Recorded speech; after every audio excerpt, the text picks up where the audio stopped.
Hoje no Pura Vida eu estou recebendo o Ivan Melo. O Ivan Melo, ele é consultor na área ambiental. Tudo bem, Ivan? Tudo bem. Obrigada, viu, pela Imagina. sua presença aqui conosco. E o Ivan, nós vamos falar sobre um problema, um assunto que faz parte do nosso dia a dia, que muitas vezes as pessoas não compreendem a responsabilidade que elas próprias têm em relação a esse assunto, que é a questão do lixo. Ivan Melo, vamos lá, Ivan, consultor na área ambiental, consultor na área de ecoeficiência. O que é isso, ecoeficiência? Ecoeficiência é um termo que está vindo praticamente substituir o termo que a gente chamava sustentabilidade. Assim. Você sabe que as palavras são moda, né? A gente vai tendo exatamente, palavras são palavras novas, cada né? 2 anos a gente vai mudando as palavras. Agora a ecoeficiência é a palavra que está tomando conta. O que ela quer dizer? É a capacidade que você tem de produzir mais com menos. Ou seja, você produz mais do que você produzia com menos insumos, com menos recursos. Efetivamente você protege a natureza, você protege o meio ambiente dessa maneira. Certo. Esse é um termo que tem feito parte das discussões, das conversas a respeito de sustentabilidade, de um novo olhar, né? Um olhar do século XXI, para novas formas de trabalhar, para novas formas de fazer política, para novas formas de gestão pública, né? Eu acho que essa questão, esse assunto, esse termo, ecoeficiência, sustentabilidade, faz parte da agenda hoje do século XXI, não é isso? Com certeza. Na verdade, a gente está percebendo assim, a finalização de um processo, porque os processos de definição assim, são cíclicos e eles demandam às vezes muito tempo. A gente percebe o movimento feminino, que começou na década de 70, o Malib, queimando sutiã, e só foi trabalhar uma igualdade feminina na virada do século XX, século passado. Logo depois, o Greenpeace, quase com aquela situação quase terrorista, de parar a embarcação, mas aquilo gerou a percepção nas pessoas da necessidade real de entender o meio ambiente, entender a ecologia, perceber que tem que ser feito alguma coisa. Só que como a gente tem um processo lento, o trabalho do feminino começou na década de 70, na década de 80, final assim. Então a gente começa agora a ter arraigado, ou seja, 30 anos depois que o Greenpeace começou, os conceitos de valorização real da sustentabilidade, do ambiente, da ecologia. Porque é natural, a gente tem que esperar uma geração passar e o conceito está permeando essa geração para que a gente tenha uma mudança real, efetiva, dentro da absorção, ou seja, se torna um fato comum. E a gente hoje percebe que, principalmente os políticos, começam a ver isso. E aí, por quê? Porque o movimento é o seguinte, a população percebe, começa a cobrar, as empresas começam a ter essa postura. Hoje, por exemplo, na Bolsa de Valores, você não pode mais ter ações se você não tiver dentro do teu pacote a responsabilidade tanto social quanto ambiental. E esses pacotes são obrigatoriamente definidos em padrões nível 1, nível 2. E então as empresas têm que ter essa postura naturalmente.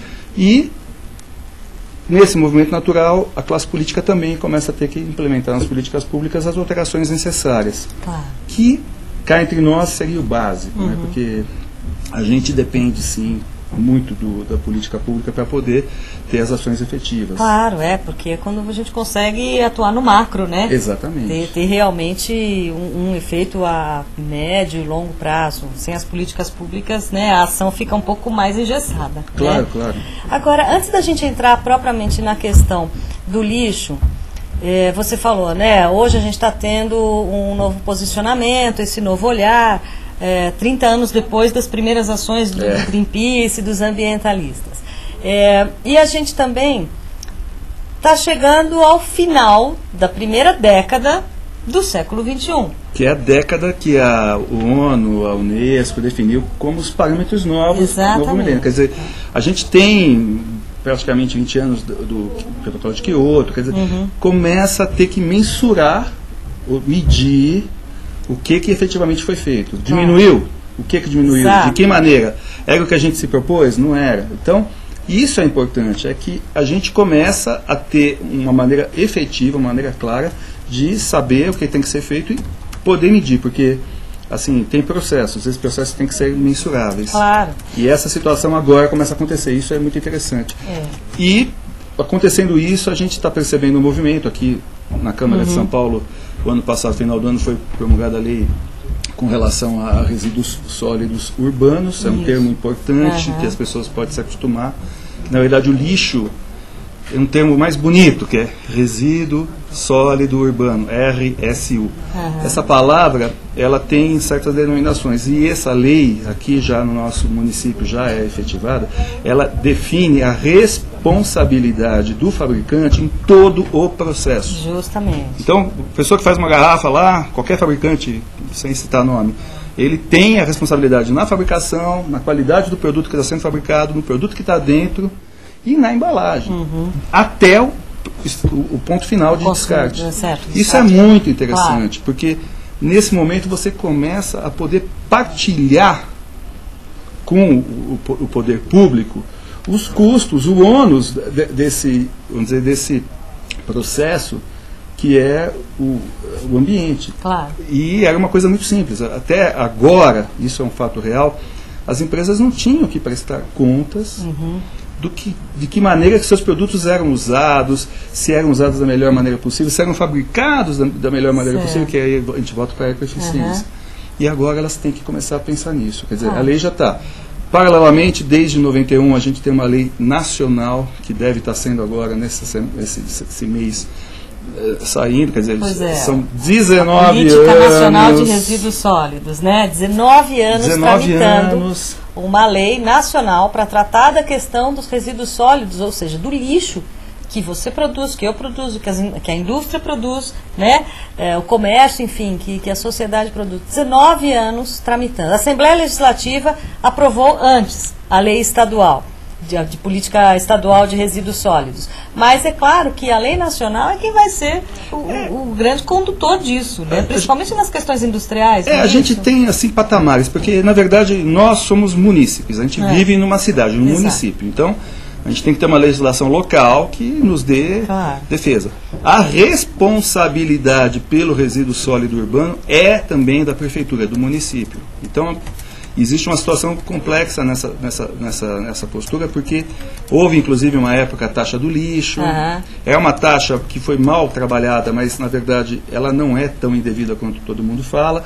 E mais do que isso, o que tem que haver é exatamente a percepção da responsabilidade. Porque é muito cômodo a gente jogar tanto para o político, tanto para qualquer coisa. E os empresários até hoje fizeram isso. Então essa situação é muito interessante. A lei nacional, ela vai, inclusive, fazer um trabalho de que seja feito uma responsabilidade com relação, inclusive, a eletrodomésticos, a eletrônicos. Assim, existem ações quase que voluntárias de captação das baterias. Você vê em alguns bancos, você vê em alguns locais, nas lojas de celulares, aquelas caixinhas onde você põe a tua bateria e teu celular. Porque uma bateria, por exemplo, ela danifica o meio ambiente de maneira indelével. Você gera um líquido daquilo, um metal pesado que vai chegar, aprofundar pelo solo e contaminar aquele lençol de água, e aquilo vai entrar no ciclo. Então, essa situação já está de uma maneira naturalmente acontecendo, mas assim, isso tem que ser implementado e definido como legislação, para que a gente possa cobrar. Não a gente, que eu digo, cidadão, todo mundo, né? Porque é muito fácil, repito, se produzir um produto e não pensar em como esse produto vai ser finalizado.